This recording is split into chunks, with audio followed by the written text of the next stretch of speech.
앞서 보신 공급대책과 더불어 정부는 집값을 띄우기 위한 허위거래 등을 조사하는 전담 조직도 신설할 방침입니다.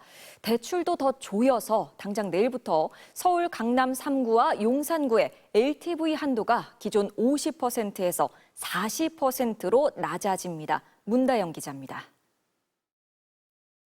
서울 마포구 아현동의 한 아파트 단지입니다.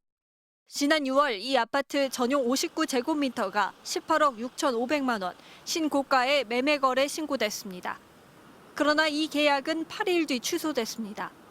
서울 아파트 매매 거래 취소는 지난 1월엔 151건에 불과했지만 집값이 폭등했던 지난 6월엔 1,067건으로 특히 많았습니다. 집값을 띄우기 위한 가짜 거래가 있을 수 있다는 게 전문가들의 분석입니다.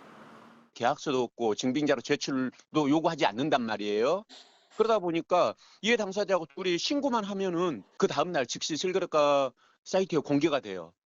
이런 허위 거래를 없애기 위해 앞으로 정부는 주택 매매 계약을 신고할 때 계약서와 계약금 입금 자료 등을 의무적으로 제출하게 했습니다.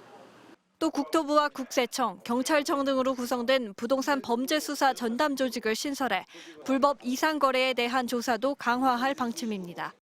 30억 원 이상 초고가 주택 거래와 그 외에 자금 출처가 의심되는 거래는 빠짐없이 전수 검증하겠습니다.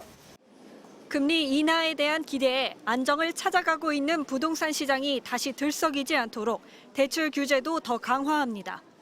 당장 내일부터 서울 강남 3구와 용산구 등 규제 지역의 주택담보대출 LTV 상한을 50%에서 40%로 낮춥니다.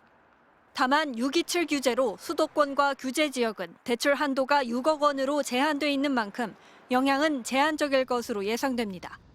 수도권에서는 주택 임대 매매 사업자에 대한 주택담보대출이 전면 금지되고 수도권 내 1주택자의 전세대출 한도도 2억 원으로 일원화하기로 했습니다. 정부는 앞으로 시장 상황을 보며 전세자금 대출의 총부채 원리금 상환 비율, DSR 포함 여부 등 후속 조치를 내놓을 계획입니다. MBC 뉴스 문다영입니다.